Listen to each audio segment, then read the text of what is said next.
நூறு கட்சம் வரல, டாப்பு கட்சம் வரல, எதுக்கும் வரல. என்னதான் நடக்குதுன்னு தெரியல. அவங்க லாரிக்காரனுக்கு துட்டு வாங்கினு சப்போர்ட் பண்ணுறாங்களான்னு தெரியல. குழந்தைய ஸ்கூல்லேருந்து பிக்கப் பண்ண வர நேரத்தில் இங்கே வந்து பர்மிட் இல்லாத ஒரு லாரிங்க ஓடிங்குது. ஒரு 10 லாரிக்கு வருஷம் ஸ்கூலுக்கு டைமிங்லாம் கிடையாது. காலைல வந்தாங்கன்னா சாயந்தரம் 6 மணி வரை ஓட்டுறாங்க.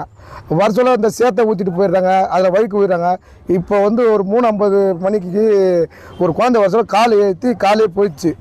நாங்கள் போலீஸுக்கு புகார் 100க்கு ஃபோன் அடித்தோம். 100க்கு ஃபோன் அடித்தா ஒரு 1.5 மணி நேரமாக அவங்க தகவலே வரல.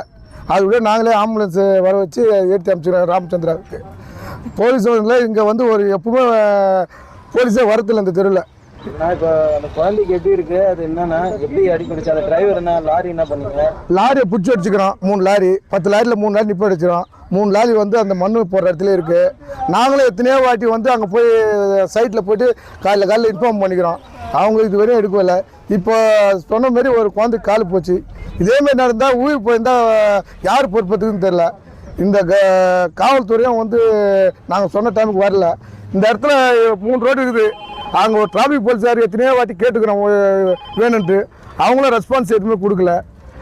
இதேமாரி சொல்ல இன்னும் அசம்பாவிதம் நடக்காத அளவுக்கு கவர்மெண்ட்டு நடவடிக்கை எடுக்கணும். செய்திகளை உடனுக்குடனும் துல்லியமாகவும் தெரிந்து கொள்ள சப்ஸ்கிரைப் பண்ணுங்க.